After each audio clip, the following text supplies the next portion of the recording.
শ্রমিকতা जिंदाबाद जिंदाबाद শ্রমিকতা जिंदाबाद जिंदाबाद দুনিয়ার মজদুর एक हो দুনিয়ার মজদুর एक हो শ্রমিকের রক্ত बता देते देवो ना শ্রমিকের রক্ত जिंदाबाद जिंदाबाद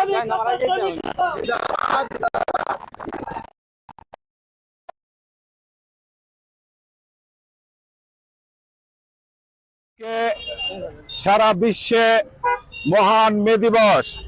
এই মে দিবসে সারা বিশ্বে যারা নিজের অধিকার প্রতিষ্ঠিতর জন্য আন্দোলন সংগ্রাম করে আত্মহতি দিয়েছে তাদের প্রত্যেকের প্রতি বিনম্র শ্রদ্ধা এবং ভালোবাসা।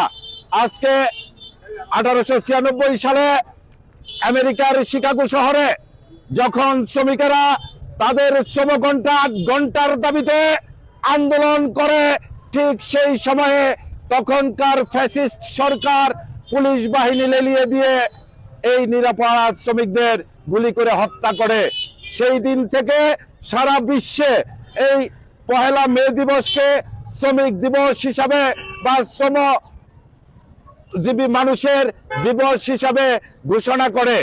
আজকে সারা বাংলাদেশে যে মানুষটি কৃষিকাজ করে সেও শ্রমিক, যে মানুষটি সরকারি অফিস আদালতে কলমের মাধ্যমে নিজের ব্রেনের মাধ্যমে কাজ করে সেও শ্রমিক, যে মানুষটি রাস্তাঘাটে সিএনজি ড্রাইভার বাস অটোরিক্সা চালায় তারাও শ্রমিক।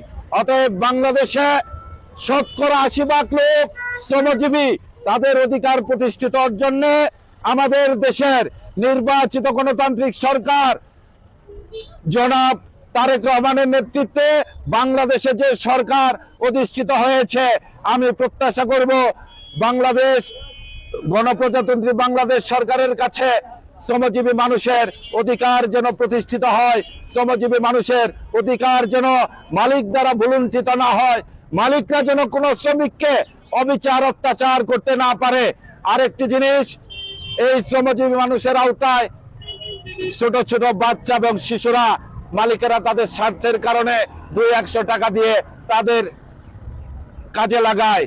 আমি এই শ্রমিক সমাবেশ থেকে একটি কথা স্পষ্ট ভাষায় বলতে চাই, বাংলাদেশে শিশু শ্রম নিষিদ্ধ, এটা আইনত অপরাধ।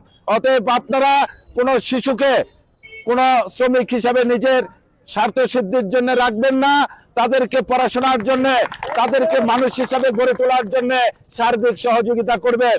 এই কথা বলে আজকের এই পহেলা মে দিবস সুন্দর ও সার্থক হোক এবং সারা বিশ্বের শ্রমজীবী মানুষ আজকে এবং তাদের ন্যায্য অধিকার ফিরে পাক। এই শহীদ প্রেসিডেন্ট জিয়াউর রহমান যখন রাষ্ট্রপতি নির্বাচিত হলেন তখন তিনি নিজে খাল কাটা কর্মসূচির মাধ্যমে মাটি তুর্কি মাথায় করে খাল খনন করেছেন। তিনি নিজেও একজন শ্রমজীবী মানুষ হিসাবে নিজেকে জাহির করেছিলেন। তার কারণেই বাংলাদেশে তার দল এত জনপ্রিয় এবং এই দলের প্রত্যেকটা নেতাকর্মী শ্রমজীবী মানুষের সাথে আছে এবং তাদের অধিকার প্রতিষ্ঠার জন্য যত আন্দোলন করবে সব আন্দোলনে আমরা তাদের সাথে একাত্মতা ঘোষণা করে তাদের অধিকার প্রতিষ্ঠিত করব। বাংলাদেশের অবিসংবাদিত প্রধানমন্ত্রী তারেক রহমান জিন্দাবাদ, সালের গণমানুষের নেতা গণপ্রজাতন্ত্রী বাংলাদেশ সরকারের মাননীয় মুক্তিযুদ্ধ বিষয়ক মন্ত্রী আলহাজ অ্যাডভোকেট আহমেদ আজম খান জিন্দাবাদ জিন্দাবাদ। আসসালামু আলাইকুম।